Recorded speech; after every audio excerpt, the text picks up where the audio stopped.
Park Williams, welcome. Thanks for joining me on New Mexico in Focus. Yeah, you bet. So you're a bioclimatologist. What does that mean? Somebody who can't decide whether they like to study the life more or the climate more. Climate affects life, and life affects climate. Vegetation life is something I'm really interested in, and that especially has a big effect on climate. And so I study both and call myself a bioclimatologist. Nice. So let's start with the drought that's kind of been moving around the U.S. Southwest for the last 20 years in sort of different intensities and different places over time. Drought's a part of life in the Southwest in general, but this drought has been particularly severe, even when you look back over like long records. Can you talk a little bit about why this drought is so severe compared to anything we've certainly ever experienced before? Yeah, so yes, like you just said, the western U.S. and northern Mexico have been in near perpetual drought for the last 22 years now. Dry conditions really set in 99, 2000. It's 2021 now, so we're in our 22nd year. It hasn't been dry for 22 straight years in every individual place. But if you look over the whole western U.S. and northern Mexico, then of the last 22 years, 18 of them have been drier than average. Average would be 9 being drier than average, and the other 9 or so being wetter than average. So that seems like a pretty unique situation, interesting and consequential. We've seen big consequences, of course. We've seen big declines in our biggest reservoirs, Lake Mead and Powell. We've seen big bark beetle outbreaks, gigantic increase in forest fire activity, unsustainable drilling of groundwater, especially in California's Central Valley. And so these things all say to us that something abnormal is going on, but it's hard to know how abnormal because our climate records only go back for about 120 years, and they start becoming less reliable the further back we go.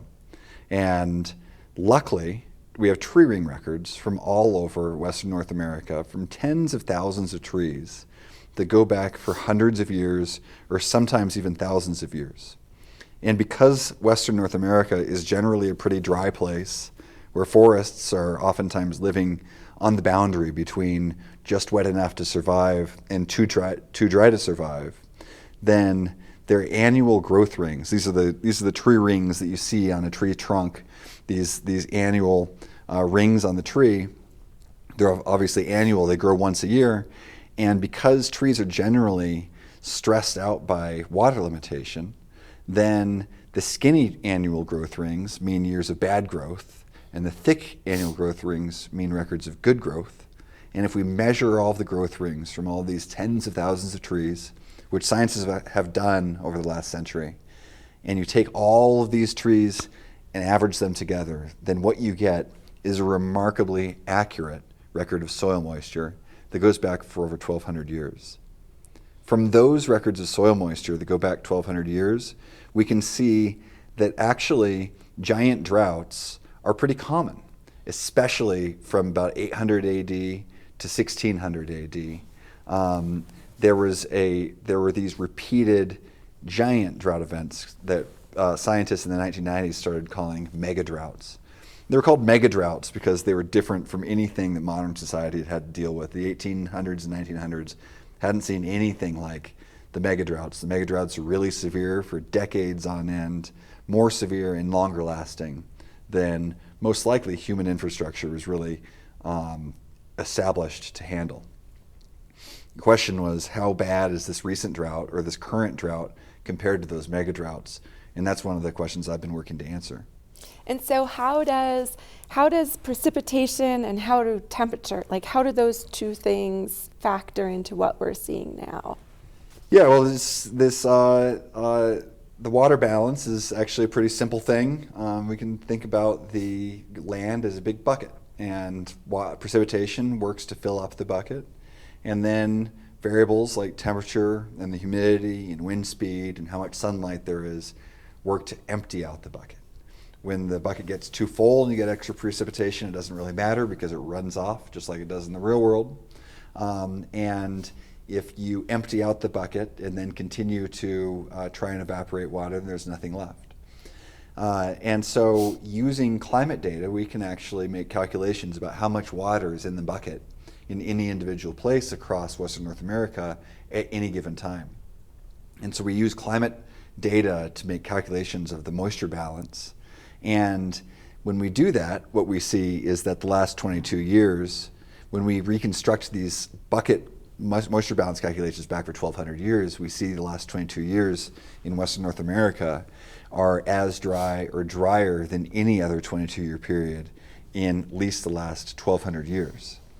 Because a lot of this is done with mathematics, because we're making these calculations of how much water is in the bucket using math, we can then delve into the hypothetical world where we say, well, what would have happened if global warming hadn't occurred?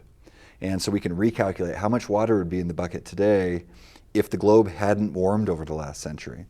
And what we see is, because part of this drought has been naturally driven, we still would be in a drought right now, even without global warming, but the drought would probably be only about half as severe, maybe 60% of its severity now.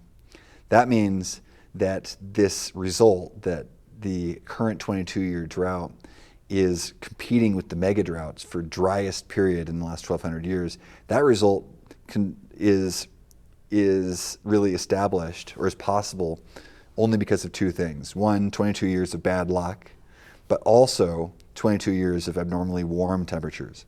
Abnormally warm temperatures work to enhance evaporation rates. When there's water in the soil, that water sticks around less, sticks around for a shorter period of time because the world is warmer. So I wanted to migrate kind of into fire next. How, in the Western United States, how has fire season changed, and kind of what time period are we talking about? Over the last century, the fire activity in the West has increased, but the vast majority of that increase has occurred since the late 70s or early 1980s. Our really good records of fires start in 1984, and that's when we start having really good high-resolution satellite imagery that allows us to map where exactly each fire occurred. And what we've seen is across the Western United States, where we've got really good data going back to 1984, that over the last nearly 4 decades, we've seen the annual area burned increase by over 300%.